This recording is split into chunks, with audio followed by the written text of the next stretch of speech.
और क्लियर। चलिए शुरू करते हैं क्लास को। Thank you so much. Okay, उम्मीद यही है कि आप सब लोग बढ़िया होंगे और आप लोगों की पढ़ाई भी बहुत अच्छे ढंग से आगे बढ़ रही होगी। तो पहले एक बार हम देख लेते हैं कि हमने कल किन बातों का अध्ययन किया था, और फिर आज आगे जाकर के हम प्लासी के युद्ध को डिस्कस करेंगे।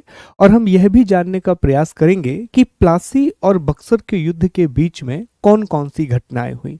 कुछ शब्द हैं जो आप लोगों ने जरूर सुने होंगे। एक शब्द आपने बंगाल की क्रांति सुना होगा, एक शब्द आपने पटना हत्याकांड के बारे में सुना होगा। तो हम इन शब्दों के बारे में भी पढ़ लेंगे कि ये कैसे शब्द हैं, इनका क्या अर्थ है, उनके बारे में भी हम जानेंगे।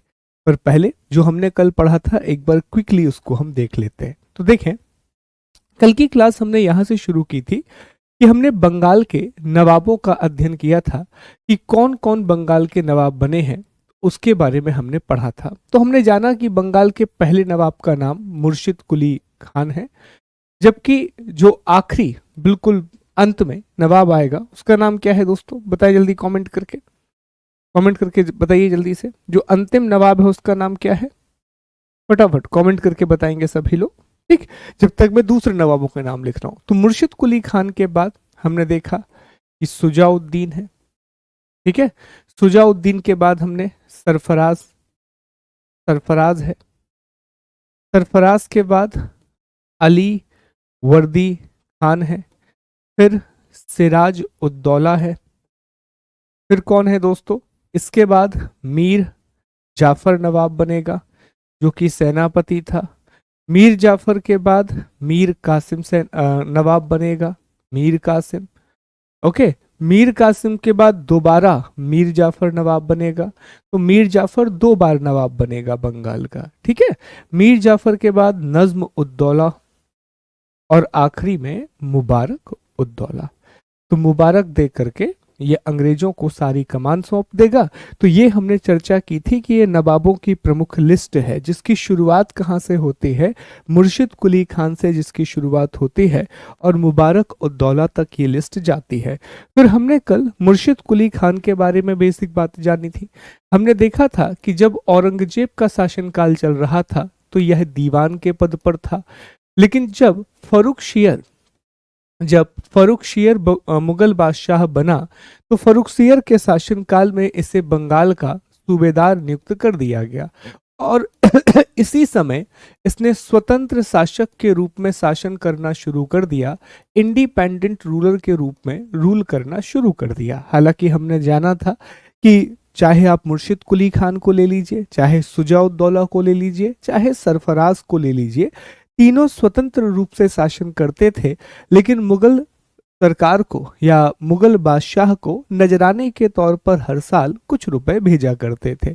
इसके समय पर जमींदार विद्रोह कर रहे थे तो इसने राजधानी को ढाका से मुर्शिदाबाद स्थानांतरित कर लिया। किसानों के लिए तकावी ऋण की व्यवस्था भी की थी इसने। तकावी ऋण एक प्रकार का किसान क्रेडिट कार्ड की तरह योजना होती है। और एक बात भी हमने देखी थी कि मुर्शिद कुली खान, सुजाउद्दौला, सरफराज और अलीवर्दी खां, इन चारों के बीच में कॉमन यह था दोस्तों कि इन चारों ने अंग्रेजों के प्रति नजरअंदाज करने की नीति अपनाई थी। अंग्रेजों के जो भी बुरी बातें हैं उनको उन्होंने नजरअंदाज किया था। वो जानते थे कि अंग्रेज दस्तक का प्रयोग कर रहे हैं, फिर भी उन्होंने अंग्रेजों को नहीं रोका और वो हम जान चुके हैं कि ऐसा क्यों किया गया था। फिर सुजाउद्दीन और सरफराज, सुजाउद्दीन सरफराज ये इंपॉर्टेंट नहीं है, बिल्कुल भी इंपॉर्टेंट नहीं है। इसके बाद अलीवर्दी खां। तो एक कौन सा युद्ध होता है, एक गिरिया का युद्ध होता है, याद होगा आपको हमने पढ़ा था। तो गिरिया के युद्ध में इसने सरफराज को हरा दिया और सरफराज को हराने के बाद ये बंगाल का अगला नवाब बन गया। अलीवर्दी खान ने जो मुगल बादशाह को हर साल पैसा भेजा जाता था उस पैसे को भेजना बंद कर दिया। तो ये भी अलीवर्दी खान के समय की एक बड़ी बात रहेगी। और अलीवर्दी खान डायलॉग बड़े अच्छे मारता था। तो अलीवर्दी खान के हमने 3 डायलॉग भी डिस्कस किए थे। एक हमने मधुमक्खी वाला डायलॉग डिस्कस किया था कि जो अंग्रेज हैं वो मधुमक्खी की तरह होते हैं, अगर उन्हें छोड़ दिया जाए तो वो शहद देंगे, लेकिन अगर उन्हें छेड़ दिया जाए तो ये हमें काट काट कर मार डालेंगे। उसे एक बात कही थी। दूसरा उसने कहा था कि अभी जो आग भूमि पर लगी हुई है हम उसी को नहीं बुझा पा रहे हैं, अगर समुद्र से भी लपटें आने लगी तो हमारा अंत निश्चित है। इस परिप्रेक्ष्य में कहा था कि आप जान रहे हैं जो अलीवर्दी खान है वो लगातार मराठों के साथ युद्ध में संलग्न था, वो लगातार मराठा के साथ बैटल कर रहा था। और ये भी आपको पता होगा कि जो मराठा हैं अंततः उन्होंने अलीवर्दी खान को हरा दिया था और उड़ीसा का एक हिस्सा अलीवर्दी खान ने मराठाओं को दे दिया था। तो इसी परिप्रेक्ष्य में उसने कहा कि यार अभी हम भूमि की आग को ही नहीं बुझा पा रहे, अगर समुद्र से भी लपटें आने लगी तो हम कैसे लड़ेंगे चीजों से। मतलब ये हुआ कि यार अभी हम जो मराठा है जिनके पास एक सशक्त सेना है, भूमि सेना है, उनसे नहीं लड़ पा रहे हैं, तो अंग्रेज जो कि सशक्त नौसेना है उनसे हम कैसे लड़ेंगे। उसने सिराज उद्दौला को एक एडवाइस भी दी कि भैया अंग्रेजों पे तुम विश्वास मत करना और जब भी तुम्हें मौका मिले तुम उन्हें यहाँ से भगा देना। फिर हम आगे बढ़े, सिराज उद्दौला की हमने बात की, बड़ा इंपॉर्टेंट है सिराज उद्दौला को पढ़ना। सिराज उद्दौला का शासनकाल एक चीज के लिए जाना जाता है और वो है प्लासी का युद्ध, ठीक है, और अलीनगर की संधि। अब ये क्या है, पहले इसके बैकग्राउंड को समझते हैं। तो सिराज उद्दौला जो है वो अलीवर्दी खान की छोटी बेटी का बेटा था, छोटी बेटी का बेटा था। तो जैसे ही ये नवाब बना षड्यंत्र की शुरुआत हो जाएगी, कंस्पिरेसी की शुरुआत हो जाएगी। अब इस कंस्पिरेसी में बहुत सारे लोग इन्वॉल्व हैं। इनकी मौसी है जो घसीटी बेगम है वो इन्वॉल्व है, राय बल्लभ इसमें इन्वॉल्व है, शौकत जंग इसमें इन्वॉल्व है, फिर मीर जाफर जो कि सेनापति है वो इन्वॉल्व है, अमीर चंद जो कि बैंकर है बहुत बड़ा वो भी इसमें इन्वॉल्व है, राय दुर्लभ एक अलग व्यक्ति है वो भी इसमें इन्वॉल्व है। तो बहुत सारे लोग इसका विरोध कर रहे हैं। अब ये सारे लोगों की जानकारी रॉबर्ट क्लाइव को मिलेगी और वो एक एक करके सबको तोड़ना शुरू कर देगा। लेकिन इसी बीच में हमने देखा कि 1756 में 1756 में क्या हुआ था। तो 1756 में जो अंग्रेज हैं वो भारतीय व्यापारियों को परेशान कर रहे थे और उन्होंने क्या किया कि ये जो राय वल्लभ है, अब राय वल्लभ क्या है, सुल्तान का विरोधी है राय बल्लभ, और एक व्यक्ति और है कृष्ण बल्लभ। तो राय बल्लभ और कृष्ण बल्लभ सुल्तान के विरोधी हैं और सुल्तान या नवाब उन्हें पकड़ना चाहते हैं। तो जैसे ही उन्हें पकड़ने गए तो कहा जाता है कि अंग्रेजों ने उन्हें शरण दे दी, अंग्रेजों ने उनको रेफ्यूजी प्रदान कर दिया। तो इससे नवाब चिढ़ जाएगा। दूसरा उन्होंने क्या किया कि अंग्रेजों से, अंग्रेज और फ्रांस दोनों लोग अभी हैं बंगाल में, तो सिराज उद्दौला ने दोनों को एक ऑर्डर दिया कि देखो यार तुम यहाँ पे किलेबंदी मत करो, तुम यहाँ पर फोर्टिफिकेशन मत करो। फ्रांसीसियों से कहा कि तुम चंद्रनगर की किलेबंदी मत करो और अंग्रेजों से कहा कि तुम कलकत्ता की किलेबंदी मत करो। फ्रांसीसियों ने बात को मान लिया लेकिन अंग्रेजों ने इस बात को नहीं माना। तो अब सीधी सी बात है कि नवाब का गुस्सा आना तय था। तो 1776 में आप जान रहे हैं कि जो सिराज उद्दौला है, जो सिराज उद्दौला है उसने किस पर अटैक कर दिया था दोस्तों। तो उसने अटैक किया था कासिम बाजार और फोर्ट विलियम अर्थात कलकत्ता पर। तो कासिम बाजार और कलकत्ता पर आक्रमण कर दिया और दोनों जगह जितने भी अंग्रेज थे वो सभी अंग्रेज डर करके भाग गए और कहा जाता है कि फुल्टा नाम के एक द्वीप पर उन्होंने शरण ली। इसी बीच में एक घटना है कि 20 जून 1756 को एक अंग्रेज अधिकारी है जिसका नाम है हॉलवेल। तो हॉलवेल ने एक घटना का जिक्र किया है कि एक 18 बाई 14 का कमरा है, इस छोटे से कमरे में 146 अंग्रेजों को बंद कर दिया गया और सुबह जब देखा तो सिर्फ 23 अंग्रेज ही जिंदा बचे थे, बाकी सभी अंग्रेज मर गए थे। इसे काल कोठरी की घटना कहा गया। अलाइव द बंडर एक जो किताब है उसमें हॉलवेल ने इस घटना का जिक्र किया है। हालांकि ये इतिहासकार इस घटना को सही नहीं मानते, उनके अनुसार ये घटना उतनी सही नहीं है। फिर हमने देखा कि इसी बीच में रॉबर्ट क्लाइव वॉटसन को लेकर के वापस आता है बंगाल और रॉबर्ट क्लाइव और वॉटसन मिलकर के सिराज पर आक्रमण करते हैं और सिराज को हरा देते हैं। अब जब भी कोई युद्ध में हारता है तो हार के बाद हमेशा संधि होती है।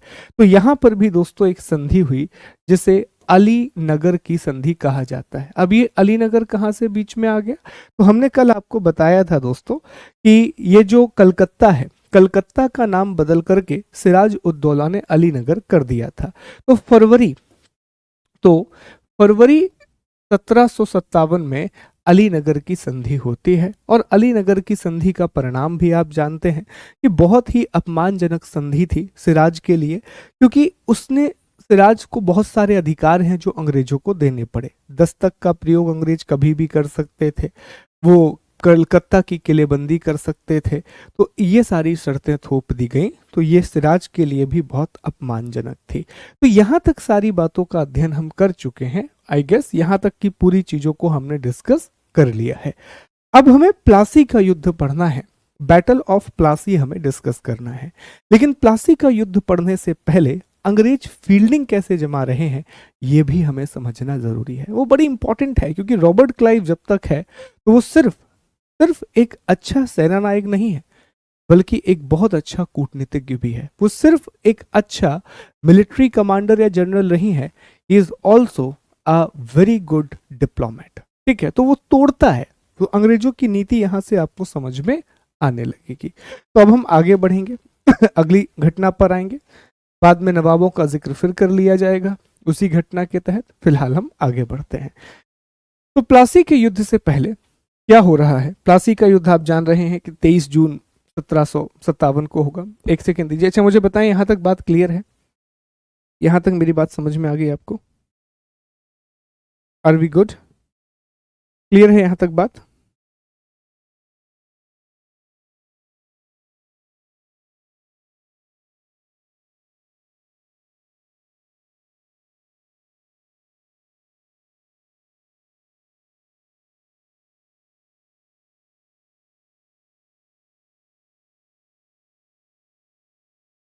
हाँ बिल्कुल बिल्कुल आशीष, आई विल मेक श्योर कि उन्हें जल्दी अपलोड करवा दिया जाए। ठीक, चलिए।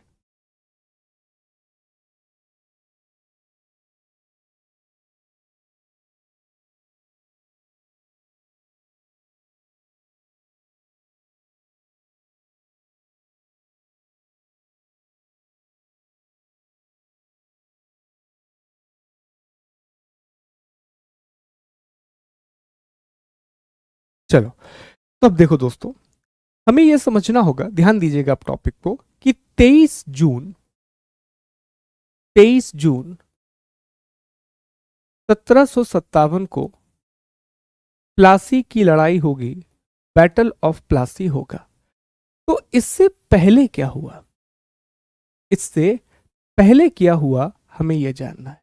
तो इससे पहले जो रॉबर्ट क्लाइव है, रॉबर्ट क्लाइव, इसने पूरा षड्यंत्र का जाल बिछाया, इसने पूरा कंस्पिरेसी का एक जाल बिछाया दोस्तों। ठीक है, कैसे? देखो, रॉबर्ट क्लाइव को जैसे ही सिराज उद दौला पर जीत मिली, जैसा मैंने आपको बताया कि सिराज उद दौला के साथ जो उसकी लड़ाई हुई कलकत्ता में, उसके बाद रॉबर्ट क्लाइव जो है उसके अंदर कॉन्फिडेंस बहुत बढ़ गया था, और अंग्रेजों के टच में ऑलरेडी घसीटी बेगम, उसके अलावा आप जान रहे हैं कि मीर जाफर, ये सब लोग अंग्रेजों के टच में थे। तो रॉबर्ट क्लाइव ये समझ चुका था कि बंगाल की स्थिति बहुत नाजुक है।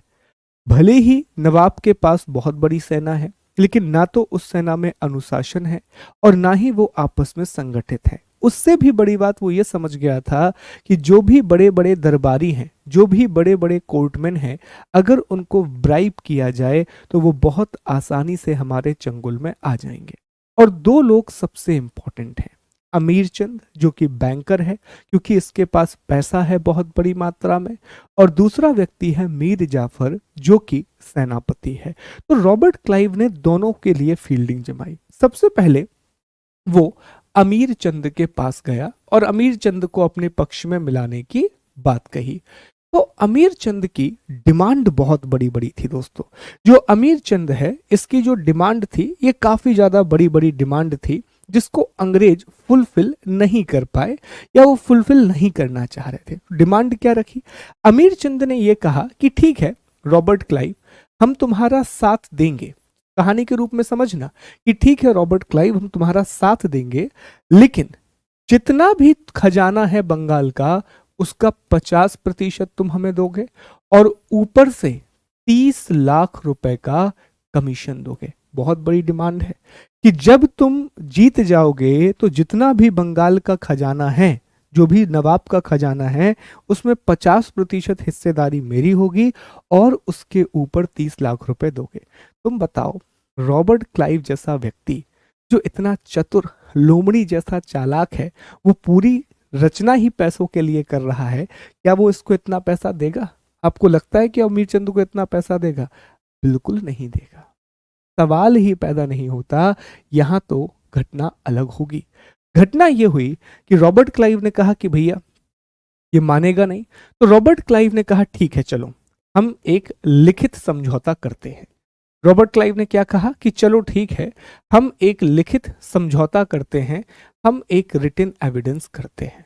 और रॉबर्ट क्लाइव ने एक रेड पेपर पर, एक लाल कागज पर अमीर चंद के साथ समझौता कर लिया। और कंपनी को पहले ही उसने बता दिया कि जितने भी समझौते मैं लाल कागज पर कर रहा हूं वो झूठे हैं, वो फेक हैं। तो भैया अमीर चंद के साथ मोए मोए वाला मूवमेंट हो जाएगा। अमीर चंद को लगा कि हाँ अब तो पैसा ही पैसा होगा, अक्षय कुमार टाइप, फिर हेरा फेरी टाइप, तो पूरा पैसा लगा दिए स्कीम में। और फिर देखा कि मैडम पैसा लेकर ही भाग गई।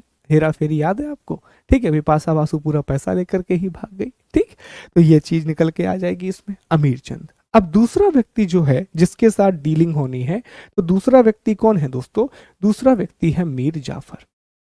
अब मीर जाफर कौन है? तो मीर जाफर यहाँ का सेनापति है। देखो मीर जाफर के साथ भी वो ऐसा समझौता कर सकता था, लेकिन उसने नहीं किया। मीर जाफर ने ज्यादा डिमांड नहीं रखी।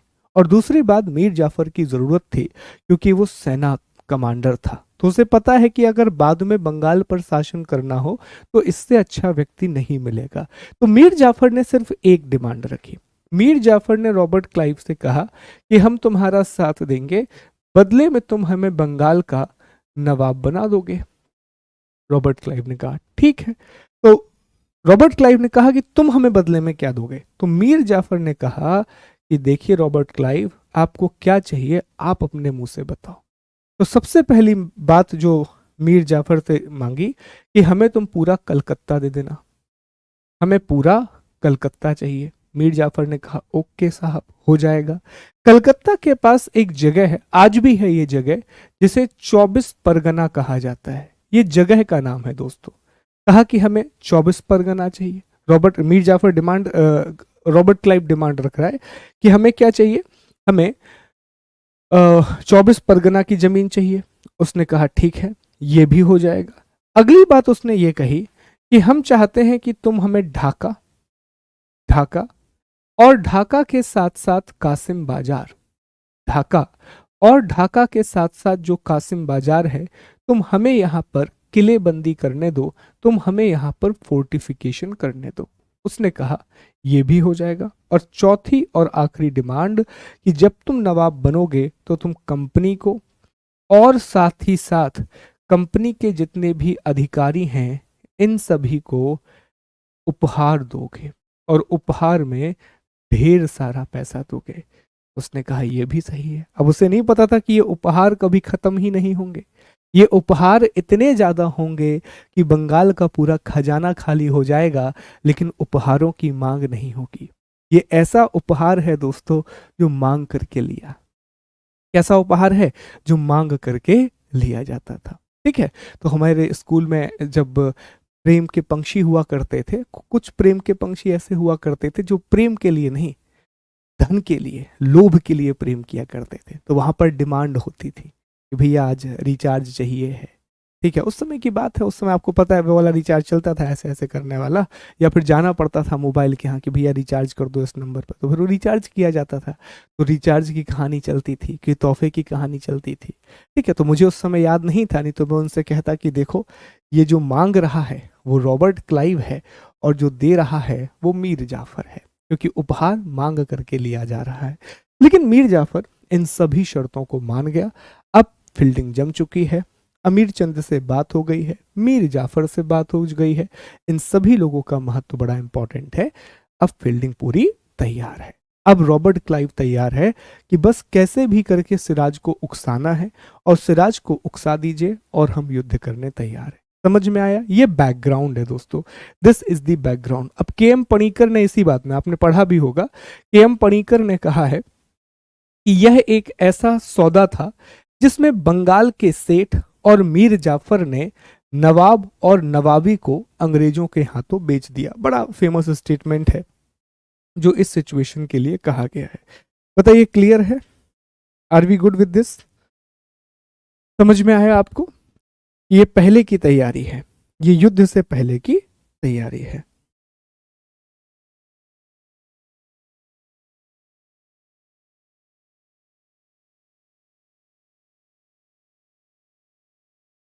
ठीक, चलिए आगे बढ़ते हैं, आगे आते हैं।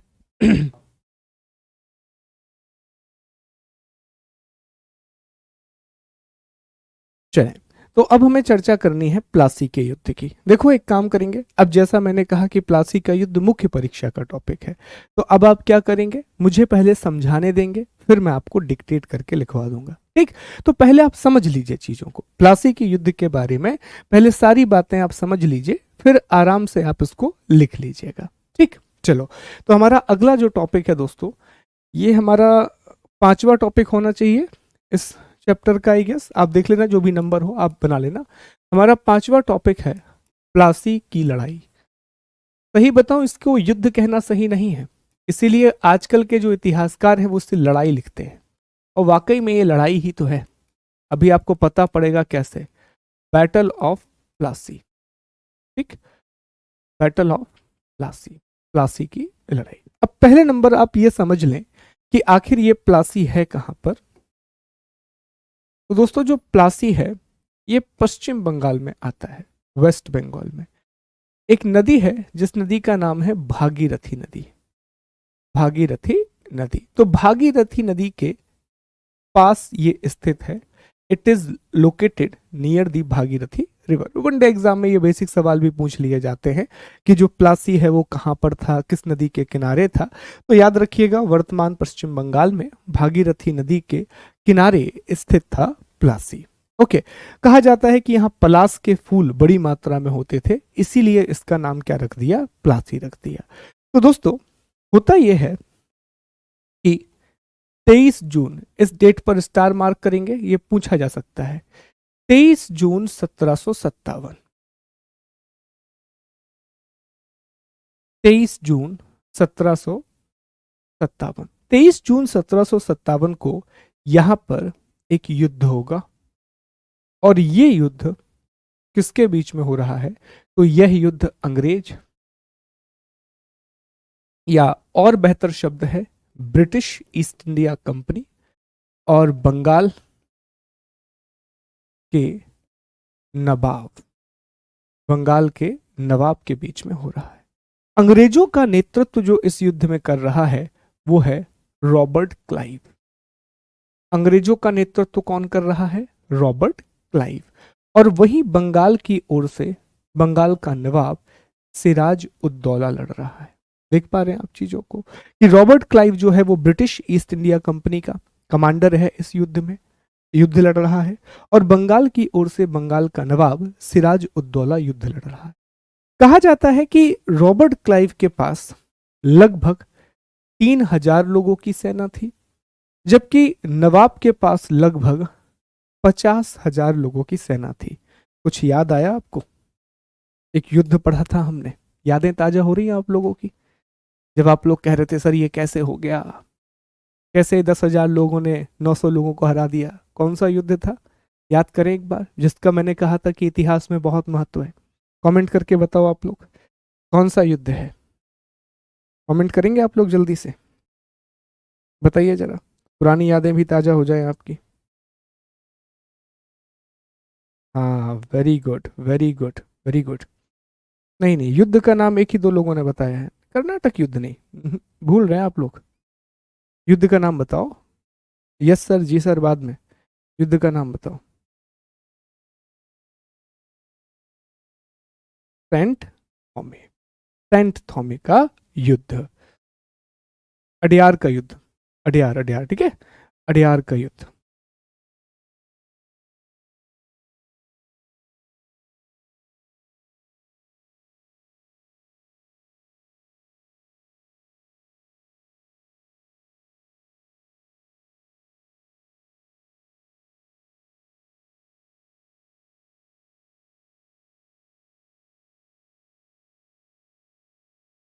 तो क्या हुआ था उस युद्ध में, सेंट थोमेया अडयार के युद्ध में? सेंट थोमेया अडयार के युद्ध में क्या हुआ था, याद है आपको? उसमें फ्रांसीसी सेना लड़ रही थी जिसमें 700 भारतीय थे, बाकी 200-300 के आसपास कुछ फ्रांस के लोग थे, और उन्होंने हरा दिया था बड़ी सी सेना को। तो यही चीज यहां पर देखने के लिए मिलती, सेम यही चीज हमें देखने के लिए मिल रही है। एक तरफ रॉबर्ट क्लाइव है जिसके पास लगभग 3000 की सेना है, और वहीं नवाब है सिराज जिसके पास 50,000 की सेना है। और कहा जाता है कि सभी लोगों ने सिराज को धोखा दिया, बस दो व्यक्ति ऐसे थे, एक मोहनलाल और मीर मर्दान, जिन्होंने इसका साथ दिया। तो इसके जो बोलते हैं ना कि वफादार रहे, जो इसके लिए लॉयल रहे, उसमें मदनलाल है, मदनलाल, और दूसरा मीर मर्दान। उसके अलावा कोई भी व्यक्ति लॉयल नहीं था सिराजुद्दौला के लिए। ठीक है, 50,000 की सेना जरूर थी, लेकिन 50,000 लोग लड़े ही कहां? मीर जाफर जो सेनापति है वही पीछे हट गया दोस्तों। अब जब वह पीछे हट जाएगा तो कैसे काम बनेगा? पर दो लोग बहुत वीरता से लड़े, एक था मदन लाल और दूसरा है मीर मर्दान। ये बहुत बहुत ज्यादा अच्छे से दोनों ने लड़ाई की। अब परिणाम क्या हुआ? तो अल्टीमेटली जो ये युद्ध है, इन दोनों के बीच में युद्ध हो रहा था, इन दोनों के बीच में वॉर हो रही है, और इसका जो परिणाम है दोस्तों, इसमें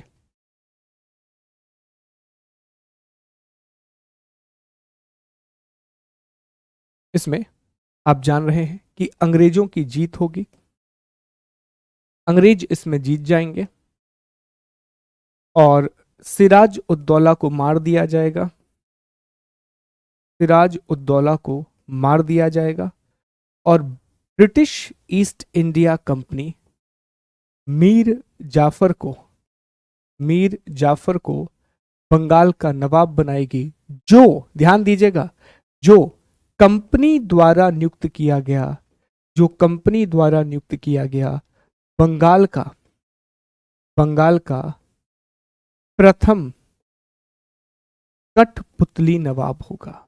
कठपुतली समझते हैं? Puppet, puppet. अब जितने भी नवाब आएंगे, चाहे आप मीर जाफर की बात कर लीजिए, इसके बाद मीर कासिम आएगा, फिर नज्म उद्दौला आएगा, फिर मुबारक उद्दौला आएगा, ये सिर्फ नाम मात्र के नवाब हैं। They are basically puppet of British East India Company. ये सब ब्रिटिश ईस्ट इंडिया कंपनी के पपिट हैं, मतलब कठपुतली हैं। जैसा वो कहेंगे, यहां बैठ जाओ बैठ जाएंगे, खड़े हो जाओ खड़े हो जाएंगे, है कि नहीं? सब वही कर रहे होंगे। तो ये सवाल पूछा जाता है कि बंगाल का प्रथम कठपुतली नवाब कौन था? Who was the first puppet nawab of the Bengal?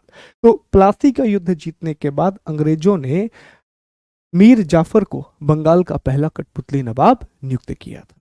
बताइए यहां तक क्या बात क्लियर है आपको?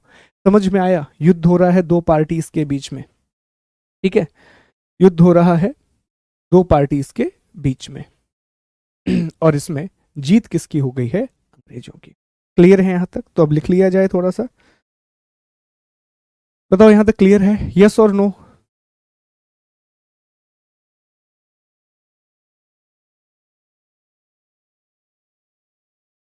चलो लिखना शुरू करें, लिखना शुरू करें।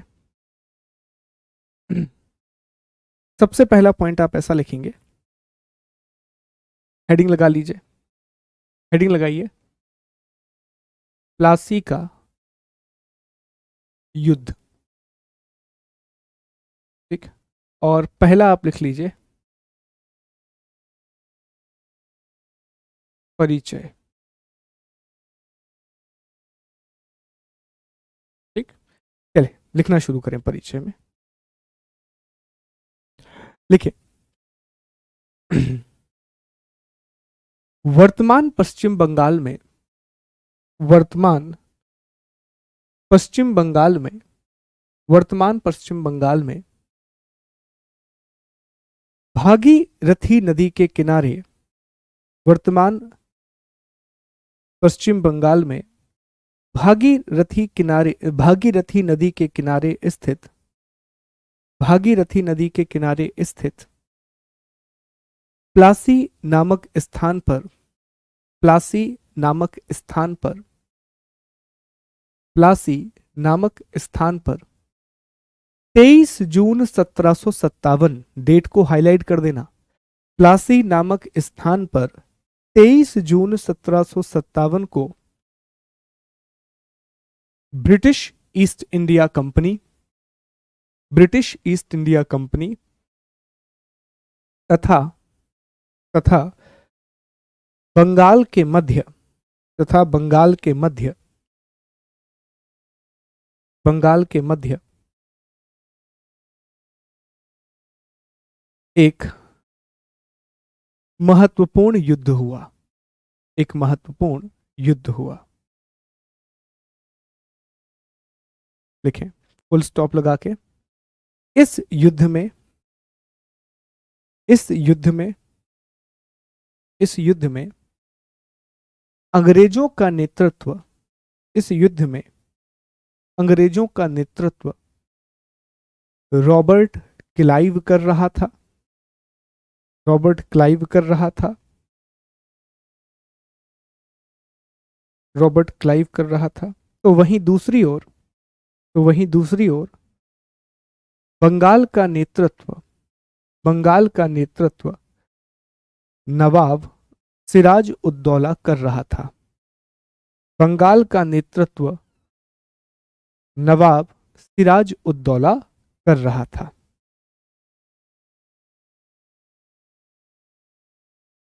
लिखें आगे, इंग्लिश में लिख लीजिए पहले।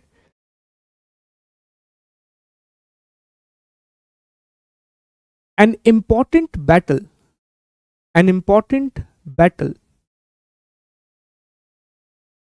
between British East India Company and Bengal, an important battle between British East India Company and Bengal took place on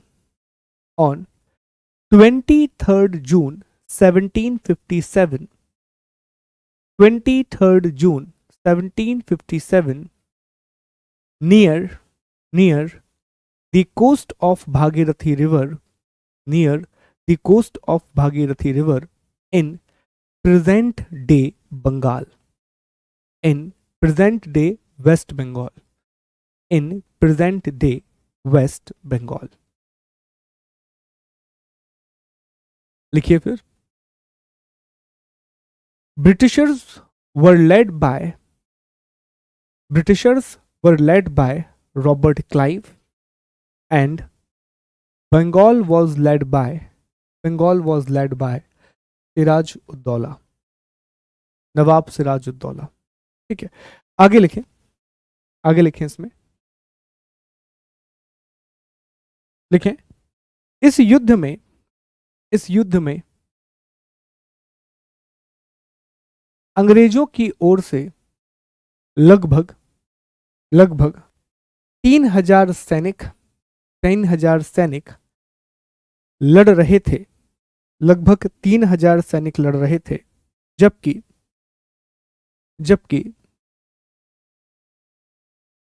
Siraj की ओर से लगभग 50,000 सैनिक। फुल स्टॉप लगाइए और लिखिए, हालांकि मदन लाल और मीर मर्दान के अलावा कोई भी सिराज के लिए वफादार नहीं था। परिणाम स्वरूप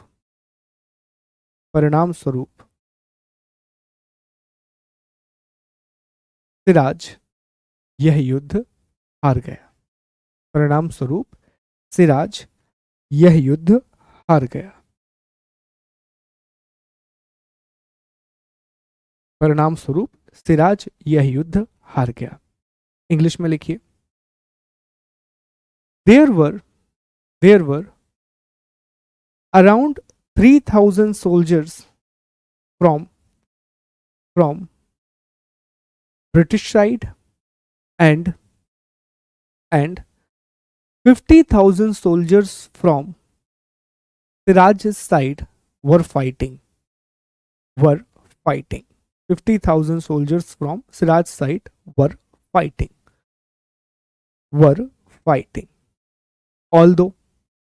Although apart from Madan Lal and Mir Mardan,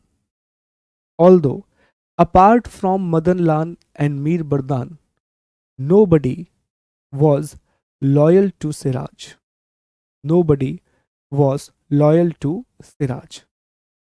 Thus, Britishers easily defeated Siraj and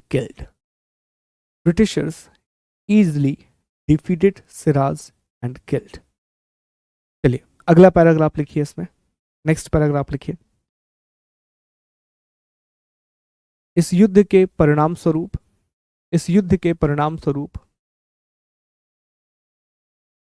अंग्रेजों ने मीर जाफर को बंगाल का प्रथम कठपुतली नवाब बनाया। अंग्रेजों ने मीर जाफर को बंगाल का प्रथम कठपुतली नवाब बनाया और बंगाल को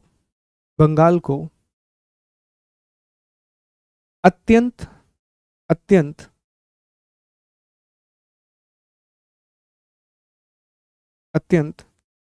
निर्मम तरीके से लूटना आरंभ किया। और बंगाल को अत्यंत निर्मम तरीके से लूटना आरंभ किया।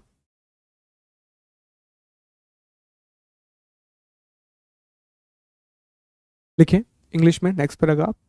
This victory resulted the appointment of Mir Jafar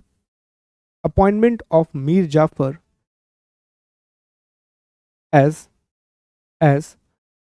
first puppet Nawab appointed by Britishers.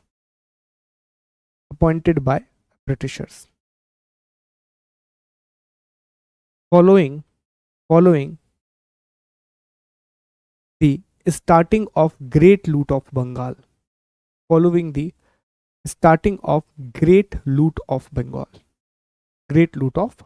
इसी से बंगाल में फिर बहुत ज़्यादा लूटमारी होगी। अच्छा, एक काम कर सकते हैं आप लोग, देखो जैसे मान लो मैंने ये बनाया, ये सिनॉप्सिस है, इसे कहा जाता है सिनॉप्सिस। तो आप चाहें तो इसको भी बना सकते हैं। इसका फायदा पता है क्या होगा कि पैराग्राफ मैंने आपको लिखवाया है आंसर राइटिंग के हिसाब से।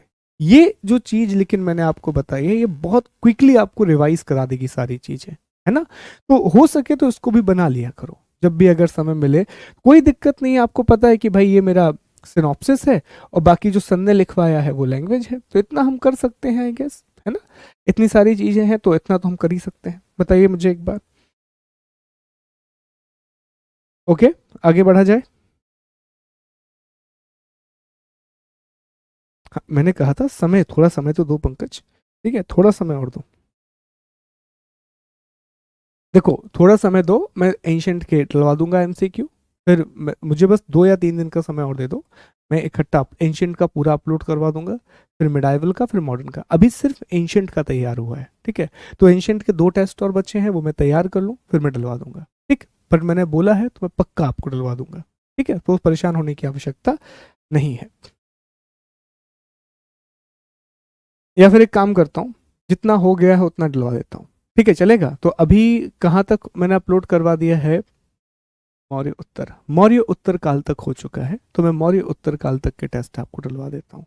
लेटर मौर्यन पीरियड तक हो चुका है एनसीईआरटी में, तो वहाँ के टेस्ट में डलवा देता हूँ, ठीक। आज ही मैं टेस्ट से बात करके टेस्ट अपलोड करवा दूंगा, तो फिर आप लोग उसे अटेम्प्ट कर लेना। टीम आपको बता भी देगी, ठीक है, टीम आपको इन्फॉर्मेशन भी दे देगी जैसे ही टेस्ट अपलोड होगा।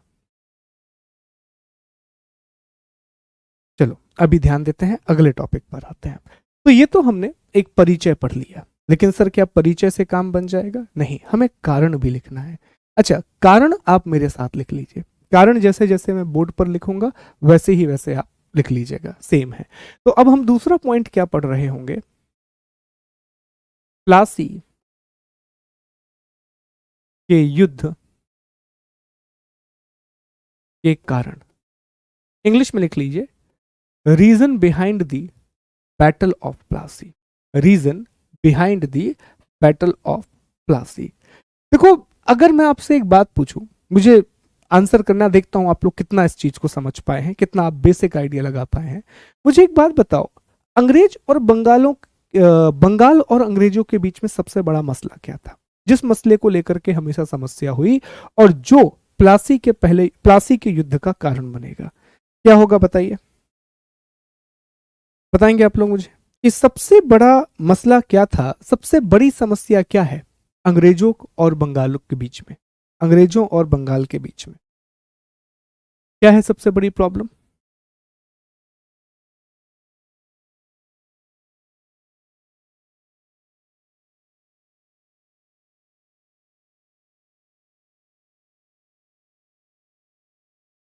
Very good.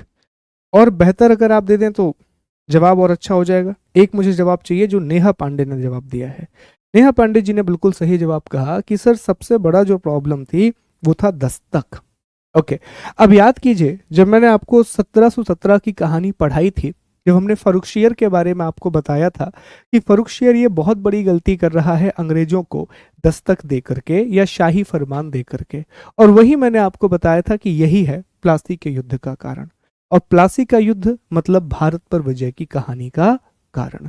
तो पहला जो सबसे बड़ा कारण रहेगा, आप लिख लेंगे मेरे साथ, पहला कारण लिखेंगे, अंग्रेजों के द्वारा, अंग्रेजों के द्वारा दस्तक, ब्रैकेट में लिख लीजिए, फर्रुखशियर, फर्रुखशियर द्वारा दिया गया शाही फरमान, शाही फरमान का दुरुपयोग। ठीक है, ये पहला कारण होगा कि अंग्रेजों ने क्या किया दोस्तों, जो दस्तक है उसका दुरुपयोग कर रहे थे। हालांकि आप जान रहे हैं कि इससे पहले जितने भी नवाब हुए अलीवर्दी खान तक, उन्होंने इस बात का विरोध नहीं किया, परंतु सिराज उद दौला ने इसका विरोध किया। ठीक है, तो दस्तक का दुरुपयोग, और इसी में लिखेंगे, इसी में लिखेंगे कि मुर्शिद कुली, मैं बोल दे रहा हूं, ये आप लिख लीजिए कि मुर्शिद कुली खान से लेकर अलीवर्दी खान तक, मुर्शिद कुली खान से लेकर अलीवर्दी खान तक किसी भी नवाब ने, मुर्शिद कुली खान से लेकर अलीवर्दी खान तक किसी भी नवाब ने इस समस्या का विरोध नहीं किया, परंतु परंतु सिराज ने इसका विरोध किया और युद्ध की पृष्ठभूमि तैयार की, परंतु सिराज ने इसका विरोध किया और युद्ध की पृष्ठभूमि तैयार की। इंग्लिश में लिखिए, misuse of dastak, misuse of dastak, misuse of dastak, bracket में लिखेंगे, royal decree given by Farrukhsiyar, royal decree given by Farrukhsiyar, misuse of dastak, royal decree given by Farrukhsiyar by Britishers, misuse of dastak by Britishers, full stop लगा के, from from Nawab Murshid Quli Khan, from Nawab Murshid Quli Khan to, from Nawab Murshid Quli Khan to Alivardi Khan, to Alivardi Khan, nobody opposed this problem, nobody opposed this problem, but Siraj opposed and prepared the background for the battle, and prepared the background for the battle। ठीक है, अगला, अगली घटना हम सभी लोग जान रहे हैं। दूसरा,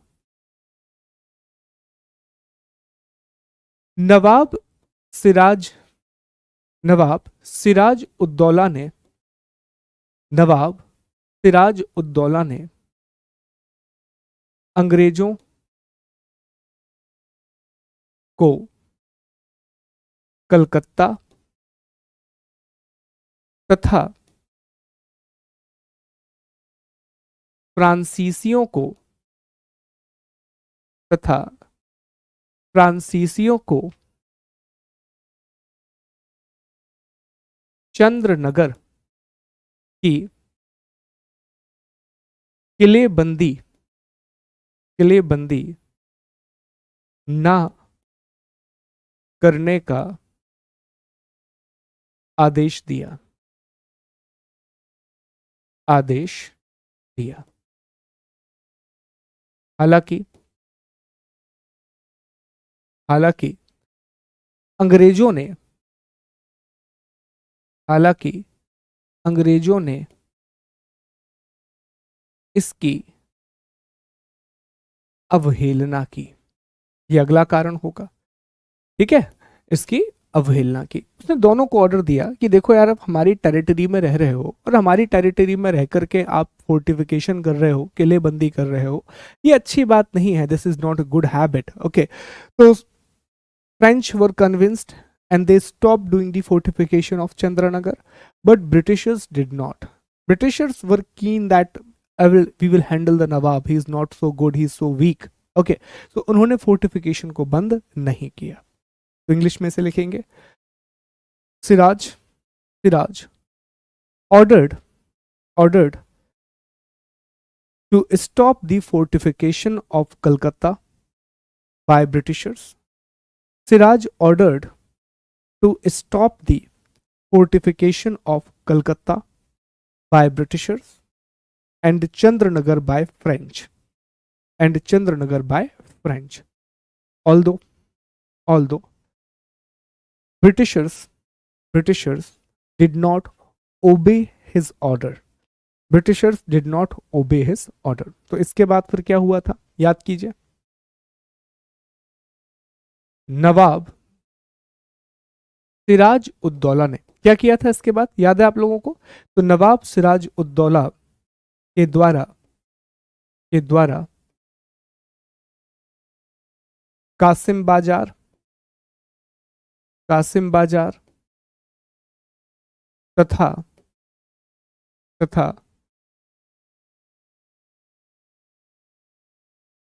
तथा अंग्रेजी बस्ती फोर्ट विलियम अंग्रेजी बस्ती फोर्ट विलियम पर आक्रमण। याद होगा आपको, ये हमने पूरा पढ़ाया हुआ है आपको ये, तो इसमें कोई भी दिक्कत नहीं जानी चाहिए, ठीक है। इंग्लिश में लिखेंगे, सिराज उद्दौला अटैक्ड कासिम बाजार एंड फोर्ट विलियम। तो उसने अटैक कर दिया। चौथा, रॉबर्ट क्लाइव द्वारा सिराज के साथ की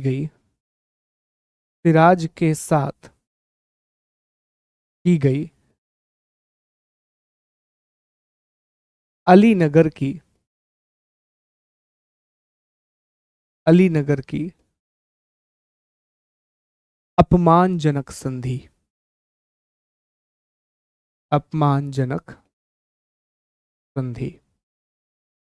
ब्रैकेट में डेट भी लिख देंगे आप, फरवरी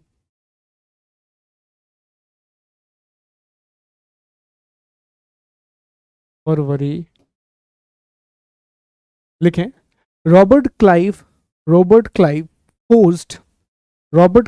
forced the Treaty of Alinagar.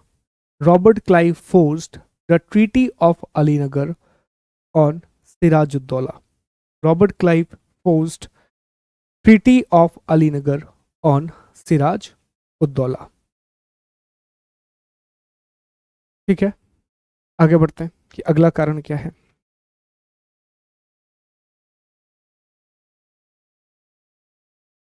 देखिए, अगले कारण को समझने का प्रयास करेंगे। अगला कारण है अंग्रेजों के द्वारा, अब ये सारी बातें मैं बता चुका हूं इसलिए मैं समझा नहीं रहा हूं आपको, उम्मीद है कि याद होगा। अंग्रेजों को द्वारा नवाब के अधिकारियों जैसे जैसे राय वल्लभ, मीर जाफर,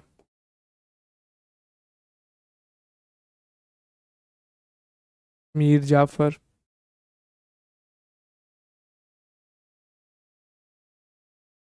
राय दुर्लभ, अमीर चंद,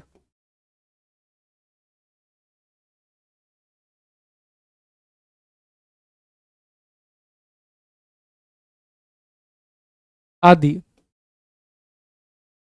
अंग्रेजों द्वारा नवाब के अधिकारियों जैसे राय बल्लभ, मीर जाफर, राय दुर्लभ आदि को को नवाब के विरुद्ध नवाब के विरुद्ध षड्यंत्र में शामिल करना, शामिल करना। तो इस बात की जानकारी थी और आप जान रहे हैं कि उसने कहा भी था जो जिन लोगों को रेफ्यूजी बना लिया है कि वापस कर दीजिए, ये सही नहीं है। पर अल्टीमेटली सिराज उद्दौला ने ऐसा नहीं किया। तो अंग्रेजों के द्वारा नवाब के अधिकारियों जैसे राय बल्लभ, मीर जाफर, ओके, राय दुर्लभ, अमीर चंद आदि को नवाब के विरुद्ध षड्यंत्र में शामिल करना। देखिए, conspiracy against conspiracy against nawab Sirajuddaulah by Britishers, conspiracy against by Nawab Sirajuddaulah, sorry, conspiracy against Nawab Sirajuddaulah by Britishers, after bribing R- Rai Ballabh, comma, Mir Jafar, Commander in Chief, Rai Durlabh,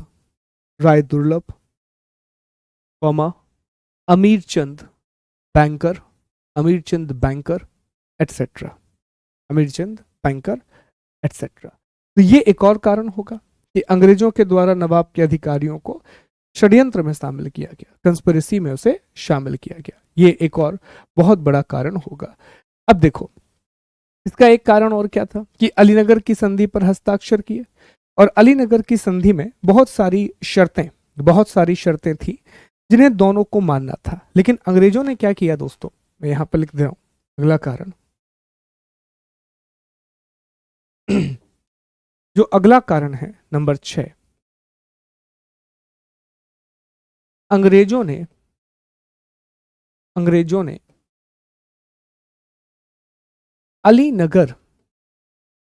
Alinagar की संधि को तोड़ते हुए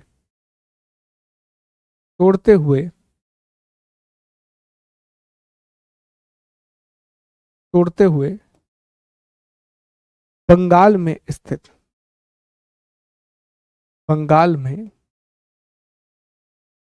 स्थित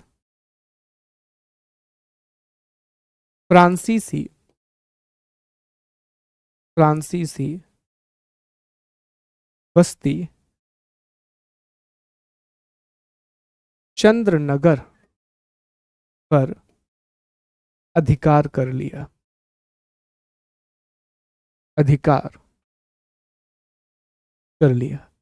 देखो, अलीनगर की संधि में एक और बात लिखी थी कि अब हम किसी भी प्रकार से एक दूसरे के खिलाफ कोई भी मिलिट्री एक्शन नहीं लेंगे, और आप व्यापार कीजिए, हम अपना नवाबी संभालते हैं, आप अपना काम कीजिए, हम अपना काम करेंगे। लेकिन चूंकि आप जान रहे हैं कि यही वो समय है जब कर्नाटक युद्ध चल रहे हैं, तो कर्नाटक युद्ध जिस समय चल रहे हैं तो अंग्रेजों ने क्या किया, यहां बंगाल में फ्रांसीसियों की बस्ती है चंद्रनगर, उस पर अधिकार कर लिया। और ये बात सिराजुद्दौला को बिल्कुल भी पसंद नहीं आई कि यार हमारे क्षेत्र में, हमारे घर में आप लड़ रहे हो, और आपने और फ्रांसीसी सिराजुद्दौला के निकट है, जो फ्रांसीसी हैं वो कंपैरेटिवली क्लोज हैं सिराजुद्दौला के, अच्छी बनती है। तो ये बात सिराज को बिल्कुल पसंद नहीं आई कि जब हमने अलीनगर की संधि कर रखी है तो फिर आपको यह करने की आवश्यकता नहीं थी, it was not at all needed. तो ये एक आखिरी कारण लिखिए, ठीक है, एक आखिरी कारण लिखिए, नंबर 7, और ये मैं बोल करके लिखूंगा, लिखिए। डॉक्टर आरसी मजूमदार के अनुसार, डॉक्टर आर सी मजूमदार के अनुसार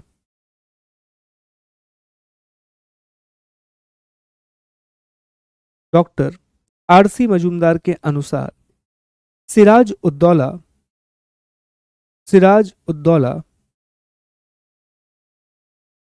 एक आदूरदर्शी और आदूरदर्शी, सॉरी, सिराज उद्दौला की आदूरदर्शिता, सिराज उद्दौला की आदूरदर्शिता और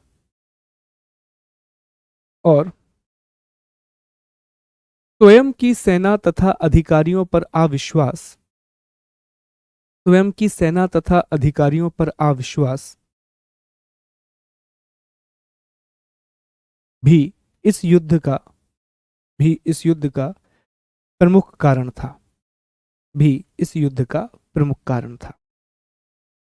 इंग्लिश में लिखिए, इंग्लिश में लिखिए इसको। According to R C Majumdar, short sightedness of Sirajuddaulah was also a reason behind this war, was also a reason behind this war। Actual में कहानी क्या है वो मैं आपको समझाता हूँ, कहानी के रूप में आप समझेंगे तो आपको ये आखिरी वाला पॉइंट भी समझ में आएगा, जो 7वां पॉइंट मैंने लिखवाया है। होता यह है कि युद्ध से पहले ही सिराजुद्दौला को ये पता चल जाता है कि जो मीर जाफर है वो अंग्रेजों की तरफ जाकर के मिल गया है, और मीर जाफर अब उसका साथ नहीं देगा। अब सिराजुद्दौला क्या है, नवाब है। तो अब 2 मिनट इमेजिन करो कि एक व्यक्ति भारत का प्रधानमंत्री है या फिर राज्य का मुख्यमंत्री है, और वो किसी अधिकारी के पास, उसको पता है कि ये अधिकारी भ्रष्ट है, तो वो उसको जेल में नहीं डाल रहा है, वो उसके पास जा रहा है कि अरे भैया भ्रष्टाचार छोड़ दो, अरे भैया हमारे पास आ जाओ, ठीक है। तो इसने क्या किया, सिराजुद्दौला को एक्शन ये लेना था कि मीर जाफर को दंड देना था, या तो वो उसे सूली पे चढ़ा देता, सूली पे चढ़ा देता। अगर वो उसे सूली पे चढ़ा देता तो जितने भी लोग हैं उनके अंदर डर कायम होता। देखो दोस्तों, मुनार्की की एक बहुत बुरी सच्चाई है, जहां पर भी राजशाही होगी और वही राजा सफल होगा जिसने भय का शासन किया है। आप इतिहास उठा करके देख लीजिए भारत का, चाहे आप मध्यकाल की बात करें, चाहे आप प्राचीन भारतीय इतिहास की बात करें, अगर राजा का भय नहीं है तो वहां पर षड्यंत्र होने लगेंगे, कंस्पिरेसी होने लगेगी, और उसी राजा को मार दिया जाएगा। शुरुआत से उठा लो आप चंद्रगुप्त मौर्य से लेकर के उठा लो, चंद्रगुप्त मौर्य की बात कर लो, चाहे आप अशोक की बात कर लो, आगे जाकर के आप चंद्रगुप्त प्रथम की बात कर लो, स्कंदगुप्त की बात कर लो, समुद्रगुप्त की बात कर लो, चंद्रगुप्त द्वितीय की बात कर लो, ठीक है। यहां पर आप हर्षवर्धन की बात कर लो, आगे जाकर के मिडाइवल हिस्ट्री में आप देख लीजिए, चाहे आप इल्तुतमिश को देखें, कुतुबुद्दीन ऐबक को देखें, बलबन की चर्चा करें, ठीक है, मोहम्मद बिन तुगलक की बात करें, अलाउद्दीन खिलजी की बात करें, ये सब भय का शासन करते थे। और इस कारण होता यह था कि आजू बाजू के लोग इतने आतंकित रहते थे, इतने ज्यादा भयभीत रहते थे कि वो चाह कर भी षड्यंत्र नहीं करते थे। तो सिराज, आरती मजूमदार ये लिखते हैं कि सिराज की ये बहुत बड़ी गलती थी। सिराज को जब पता था कि मीर जाफर उसके साथ कंस्पिरेसी कर रहा है, तो आपको तुरंत सिराजुद्दौला को दंड देना था, और ऐसा दंड देना था कि ये एग्जाम्पल सेट करता। लेकिन सिराज ने क्या किया, सिराज घर गया मीर जाफर के, नवाब जा रहा है, देख रहे हो आप, ठीक है, सिराज कहाँ जा रहा है, घर जा रहा है ना मीर जाफर के, और मिन्नतें कर रहा है। कह रहा है अरे तुम तो भैया अलीवर्दी खान के समय से हो, उनके लिए ही हमारी मदद कर दो, रक्षा कर दो। मीर जाफर ने कहा ठीक है कर देंगे। अब ठीक है बोलने में क्या ही जा रहा है, जो होना है वो तो हो ही जाएगा। ओके, तो ये 7 बड़े कारण रहेंगे इस युद्ध के, माना जाता है इतिहासकारों के द्वारा। तो ये these are the reasons behind the war, ये युद्ध के अलग अलग कारण रहेंगे। उम्मीद है कि आपको ये समझ में आ गया होगा। बताइए इसमें कोई डाउट है, एनी प्रॉब्लम?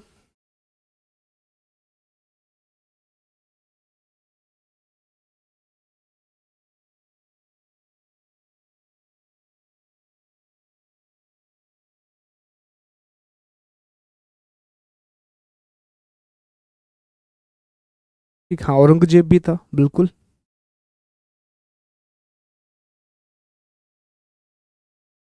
हाँ मैक्सिमम मैक्सिमम अभिषेक, मैक्सिमम मैक्सिमम चीजें वो जीतते ही चले जाएंगे। ठीक है, अभी मैं आपको एक क्वेश्चन का आंसर, आज तो नहीं है, कल मैं आपको एक क्वेश्चन का आंसर भी लिखवाऊंगा कि जो प्लासी का युद्ध था वो एक लड़ाई थी, झड़प थी। हम एक दो प्रश्नों की चर्चा भी करेंगे कल। ठीक है, चलो अगले पॉइंट पर आओ। अब हमें डिस्कस ये करना है कि जो प्लासी का युद्ध है इसका महत्व क्या है। तो अब हम आखिरी पॉइंट पढ़ रहे होंगे, प्लासी के युद्ध का महत्व। प्लासी के युद्ध का महत्व, importance of the battle of Plassey, importance of the battle of Plassey. चलो अब देखो, पहले समझ लो कि इस युद्ध का महत्व क्या है। इस युद्ध का महत्व क्या है और क्या चीजें होंगी। तो इसके दोनों परिणाम होंगे, बाद में मैं आपको लिखवा दूंगा। इसको हमें 2 भागों में बांट करके पढ़ना होगा। एक तो इसके राजनीतिक प्रभाव क्या हुआ, इसके पॉलिटिकल इफेक्ट क्या हुए, और दूसरा इसके आर्थिक प्रभाव क्या हुआ है, इसके इकोनॉमिक इफेक्ट क्या हुए।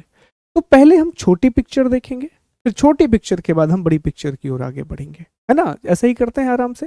तो पहले हम बंगाल पे चर्चा करते हैं कि आखिर इसका बंगाल पर क्या प्रभाव पड़ेगा, इसका बंगाल पर क्या इफेक्ट होगा। तो देखो, पॉलिटिकली अगर आप देखें तो अब बंगाल में प्लासी के युद्ध के बाद बंगाल में आप कह सकते हैं कि जो ब्रिटिश ईस्ट इंडिया कंपनी है इनका अप्रत्यक्ष शासन शुरू हो जाएगा। बोलो यस और नो, ये बात आप कह सकते हो कि नहीं कह सकते हो कि after the battle of Plassey जो बंगाल वाला रीजन है वहां British East India company indirectly rule करना शुरू कर देगी। अब कैसे ये रूल करेगी, अप्रत्यक्ष शासन कैसे करेगी? तो आप कह रहे होंगे कि सर कठपुतली नवाब की नियुक्ति करके, कठपुतली नवाब की नियुक्ति करके ये लगातार एक के बाद एक अपने पपेट नवाब को वहां पर बैठा लेंगे और जो कुछ भी इन्हें मनवाना है, जो कुछ भी इनकी शर्तें हैं, तो वो शर्तें मनवाना शुरू कर देंगे। तो हम ये कह सकते हैं कि बंगाल की जो राज व्यवस्था है, बंगाल की जो पॉलिटी है, वो पूरी तरीके से अब किसके हाथ में आ चुकी है? ब्रिटिश ईस्ट इंडिया कंपनी के हाथों में आ चुकी है। ये इसका पहला प्रभाव है। तो बंगाल पे संप्रभुता खत्म हो गई नवाबों की और ब्रिटिश ईस्ट इंडिया कंपनी ने यहां पर इंटरफेयर करना शुरू कर दिया। देखो इसका दूसरा प्रभाव समझो। इसका दूसरा प्रभाव यह होगा जो हम पहले ही डिस्कस कर चुके हैं कि बंगाल को जीतने के बाद इन्हें जो भी पैसा मिलेगा, इस पैसे का प्रयोग इन्होंने कहां पर किया? तो इस पैसे का प्रयोग इन्होंने तृतीय कर्नाटक युद्ध के लिए किया, थर्ड कर्नाटक वॉर के लिए किया। और तृतीय कर्नाटक युद्ध जीतने के बाद फ्रांसीसी भी भारत से समाप्त हो गए, मतलब रहेंगे लेकिन बहुत ही कम क्षेत्र में रहेंगे। तो इसका हमें एक प्रभाव और देखने के लिए मिलता है दोस्तों कि हम ये कह सकते हैं कि इस युद्ध ने कहीं ना कहीं भारत में भारतीय व्यापार पर ब्रिटिश ईस्ट इंडिया कंपनी की मोनोपोली को सिद्ध कर दिया कि नहीं कर दिया? भारतीय व्यापार पर क्या कर दिया दोस्तों? ब्रिटिश ईस्ट इंडिया कंपनी की एकाधिकार अर्थात मोनोपोली को सिद्ध कर दिया। क्योंकि आप जान रहे हैं कि जैसे ही फ्रांसीसियों का अंत होगा अब कोई भी शक्ति नहीं बची है जो इनसे टक्कर ले सके। तो यह भी इसका प्रभाव है। तीसरी बात, यहां से प्लासी का युद्ध जीतने के बाद शुरू होगी दोस्तों भारत में ब्रिटिश विस्तारवाद की नीति। भारत में ब्रिटिश विस्तारवाद की नीति की शुरुआत होगी। ब्रिटिश एक्सपेंशन पॉलिसी की शुरुआत होगी अब इंडिया में। अब उन्हें पता है कि वो बंगाल जीत चुके हैं, बंगाल पर उनका प्रत्यक्ष अधिकार हो चुका है, तो अब वो कोशिश करेंगे कि दूसरे क्षेत्रों को भी जीता जाए। फ्रांसीसी अलग हो चुके हैं, दूसरी यूरोपीय कंपनियां अलग हो चुकी हैं, तो यहां से अब उनकी एक्सपेंशन पॉलिसी की शुरुआत होगी। अब वो इंडिया में अलग अलग क्षेत्रों में अपना एक्सपेंशन करना चाहेंगे। ठीक है, हम ये भी कह सकते हैं कि इसी युद्ध ने बक्सर के युद्ध की आधारशिला भी रखी। तो इसके द्वारा बक्सर का युद्ध भी होगा, बक्सर के युद्ध की आधारशिला। ओके, और जो रॉबर्ट क्लाइव है दोस्तों, इसका महत्व बहुत बढ़ जाएगा। अब ये बहुत इंपॉर्टेंट हो जाएगा। आपको मैं एक स्टेटमेंट बताता हूं रॉबर्ट क्लाइव के बारे में। आपको पता है अंग्रेजों ने क्या लिखा है प्लासी के युद्ध के बाद? अंग्रेज लिखते हैं रॉबर्ट क्लाइव के बारे में कि ये स्वर्ग से आया हुआ सेना नायक है। ये तो यहाँ का है ही नहीं। हम कर देते हैं ये बात कि ये तो यहाँ का है ही नहीं, ये तो स्वर्ग से आया हुआ सेना नायक है। तो पुराने जमाने में होता था, जब पुराना आप इतिहास पढ़ेंगे तो उसमें राजाओं की तुलना बड़े बड़े नायकों से की जाती थी। ठीक है, कि कहा कि नहीं ये तो राम की तरह हैं, ये तो कृष्ण की तरह हैं, ये तो वासुदेव की तरह हैं, ये अर्जुन की तरह हैं, भीम की तरह हैं। तो इस प्रकार की एक तुलना यहाँ पर रॉबर्ट क्लाइव की भी अंग्रेज कर देंगे। और रॉबर्ट क्लाइव के बारे में, भैया ये तो है ही नहीं यहाँ का, ये बिलोंग ही नहीं करता यहाँ को, ये तो स्वर्ग से आया है। क्यों आया है? अंग्रेजों का उद्धार करने के लिए आया है। और भारतीयों को असभ्य समझते थे अंग्रेज, तो उन्होंने कहा कि यह अंग्रेजों का उद्धार करने आया है और इन असभ्य भारतीयों को सभ्य बनाने आया है, इन अनसिविलाइज्ड इंडियन को सिविलाइज्ड बनाने आया है। काश मैं उनसे डिबेट कर पाता और मैं कहता कि भैया आप लोग नहाता भी नहीं आता आप लोगों को, हम लोग नहाते हैं रेगुलर। सभ्यता क्या है, एक बार जाकर के अपने इतिहास में झांकिए तो आपको पता चलेगा कि जितना बार्बरिक नेचर यूरोपियंस का रहा है, उतना बार्बरिक नेचर इंडिया का कभी नहीं रहा। ठीक है, सबसे oldest civilisation, oldest living religion, याद रखिएगा दोस्तों, दुनिया का सबसे पुराना लिविंग रिलीजन अभी भी इंडिया में है, दैट इज द वैदिक रिलीजन, है ना, वैदिक धर्म। तो वो सारी चीजें आपको देखने मिलती हैं कि ओल्डेस्ट सिविलाइजेशन है, ओल्डेस्ट रिलीजन है, और क्या क्या चीजें हैं। ठीक है, तो वो सारी देखने के लिए मिलती हैं। आर्यभट्ट गुप्त काल में पाई का मान निकाल के चले गए थे और आपने उन्हें आज तक उसका क्रेडिट नहीं दिया।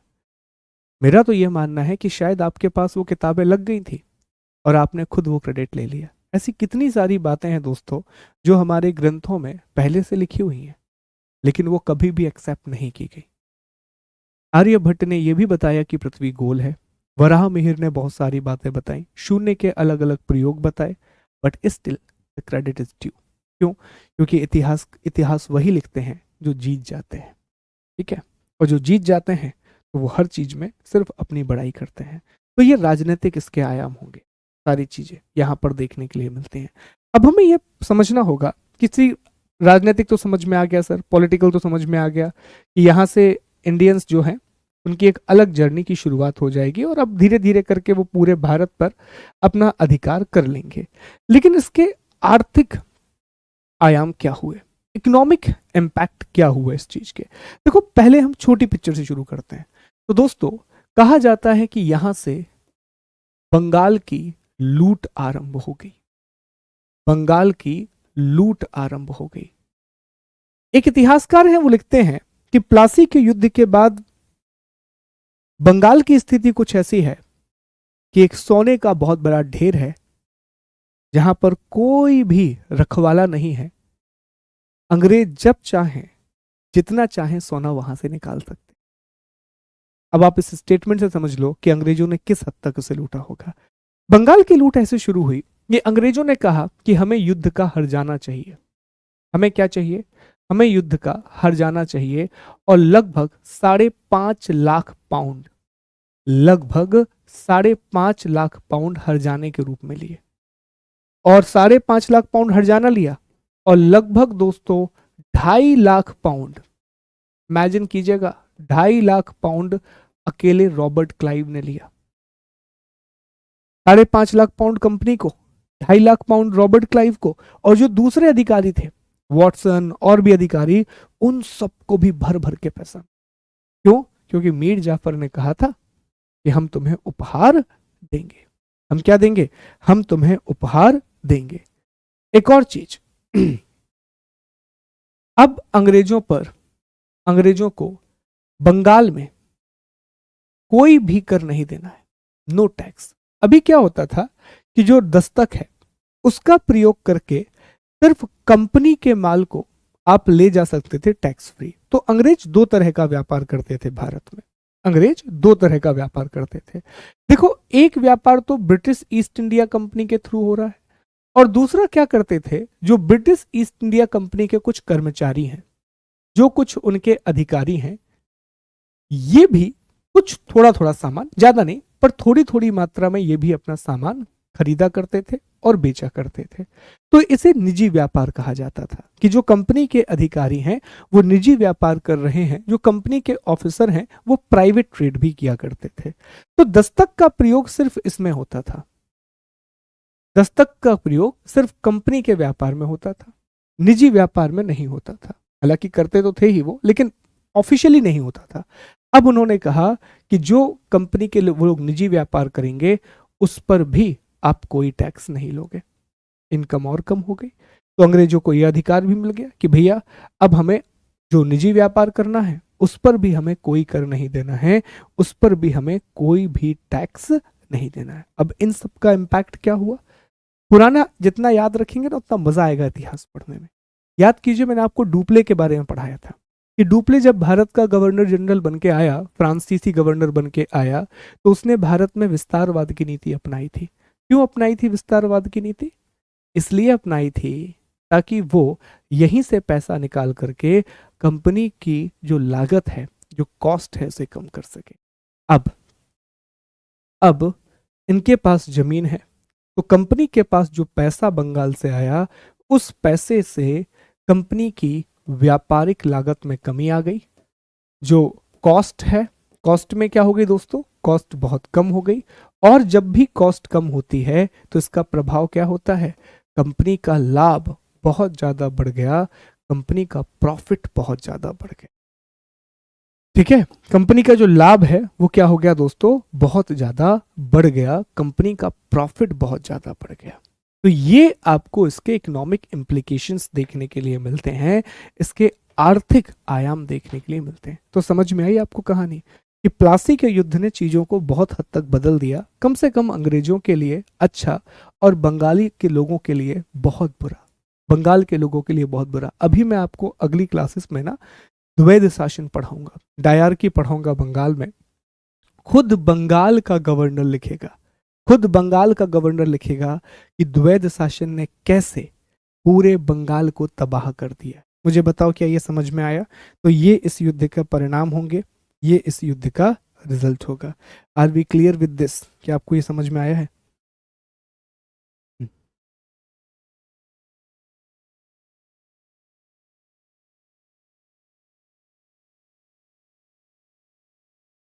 ठीक,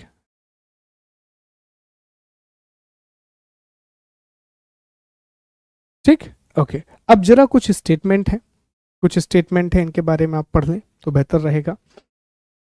देखिए, तो जो प्लासी का युद्ध है, जो प्लासी का युद्ध है, पहले मैं आपको स्टेटमेंट बता दूं, कुछ कथन है, ध्यान दीजिएगा इन कथन के ऊपर।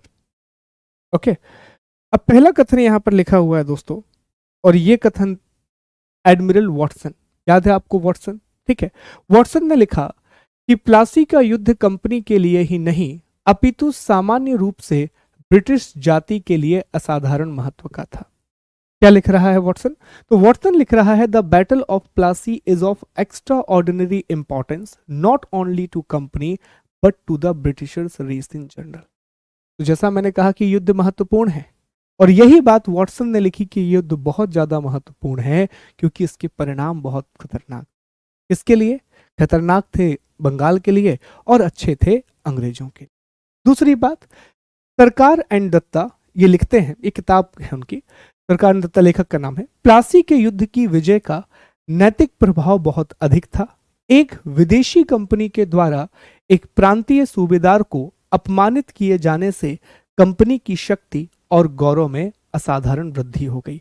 माल्सिन, हमने पहले भी माल्सिन को कोट किया है, तो मेल्सन ने लिखा कि कोई ऐसा युद्ध नहीं हुआ जिसके तात्कालिक तथा स्थायी परिणाम इतने महत्वपूर्ण हो जितने प्लासी के हुए हैं। ताराचंद लिखते हैं कि प्लासी के युद्ध ने परिवर्तनों की, बहुत प्यारा स्टेटमेंट है ये, ब्यूटीफुल, प्लासी के युद्ध ने परिवर्तनों की लंबी प्रक्रिया आरंभ की जिसने भारत का स्वरूप बदल दिया और सदियों से प्रचलित आर्थिक और शासकीय व्यवस्था बदल गई। ये हमेशा कभी भी आए, ऑलवेज कंक्लूड विद दिस, हमेशा इस स्टेटमेंट से कंक्लूड कीजिए। इससे अच्छा कंक्लूजन आपको प्लासी के युद्ध का नहीं मिलेगा।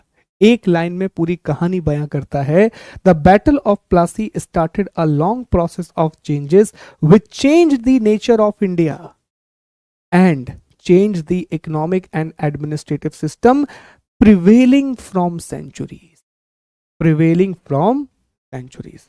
बेस्ट कंक्लूजन, इससे अच्छा आप कंक्लूड नहीं कर सकते। ठीक है, फिर नवीन चंद्र सेन लिखते हैं कि प्लासी की लड़ाई के बाद भारत में अनंत अंधकारमयी रात्र आरंभ हो गई। सर जदुनाथ सरकार लिखते हैं कि 23 जून 1757 को भारत में मध्यकालीन युग का अंत हो गया और आधुनिक युग का आरंभ हो गया। बट मुझे सबसे अच्छा स्टेटमेंट लगता है ताराचंद का, क्योंकि ये सब कुछ बताता है प्लासी के युद्ध के बारे में। अब आपके लिए छोटा सा होमवर्क है, ये दो बातें हैं, इतना, परिणाम में इतना, ठीक है, इतना, दो, और तीसरा स्टेटमेंट। स्टेटमेंट में पूरे स्टेटमेंट लिख सको तो अच्छी बात है, अगर पूरे ना लिख सको तो एडमिरल वॉटसन का लिख लेना, सरकार एन दत्ता का लिख लेना, ताराचंद का लिख लेना, बाकी ये पूछे जाते हैं एग्जाम में। ओके, तो इतनी बातें आप लिख लीजिएगा और फिर मैं एक प्रश्न भी आपको डिस्कस कर लूंगा। देखो अभी प्रश्न आप लिख नहीं सकते मुझे पता है, पर कम से कम आप अपनी नोटबुक में ये प्रश्न लिख लो, ताकि जब आपका प्रीलिम्स हो जाए तो हम मेंस के लिए प्रिपेयर करेंगे तो मैं इन प्रश्नों के मॉडल आंसर आपको बता दूंगा। और कल की क्लास में भी मैं मॉडल आंसर तो बता ही दूंगा आपको, ताकि भले ही आप लिख नहीं पा रहे हैं लेकिन आपको एक आइडिया मिल जाएगा। आप लिखेंगे कि नहीं, कल ही डिस्कस करेंगे, सॉरी, कल मुझे आपके साथ दो प्रश्न डिस्कस करने हैं प्लासी के युद्ध के बारे में। फिलहाल इतना बस लिख लो एक प्रश्न कि प्लासी के युद्ध के मुख्य कारण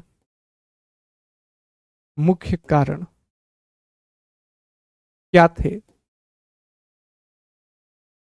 समझाइए।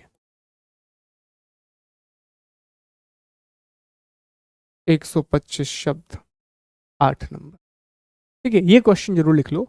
What were the main reason behind the battle of Plassey, explain.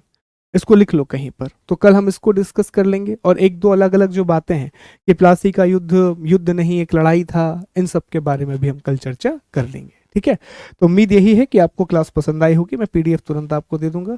और हाँ, ये मत कहिए आप लोग कि लिखने मत दो, देखो मैं कितना लिखने दे रहा हूँ यार। आप मुश्किल से लिखने बैठेंगे तो एक पेज भी नहीं है, पर आप ये समझें कि यार अगर आप लिख लेंगे तो हमारा समय बच जाएगा, कल हम नया टॉपिक शुरू कर पाएंगे। और बहुत मैं आपको लिखने नहीं देता हूँ, ठीक है। तो थोड़ा देर से मैंने कहा था ना यार कि आप और हम मोटरसाइकिल हैं, और मोटरसाइकिल दोनों पहिए से चलेगी।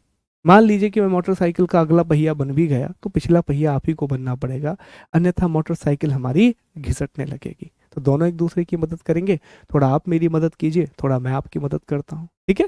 तो इसलिए कंप्लेन ना करें, छोटी छोटी बातें हैं, और आपको अधिकारी बनना है, बड़े बड़े मामलों को संभालना है, ये तो आप ना ही करें, ठीक। तो आपसे मिलते हैं कल मुलाकात होगी। अपना ख्याल रखिए, बहुत खुश रहिए और बहुत तरक्की कीजिए। आप लोग बहुत मेहनत कीजिए दोस्तों। Take care, God bless you. जय हिंद, जय भारत।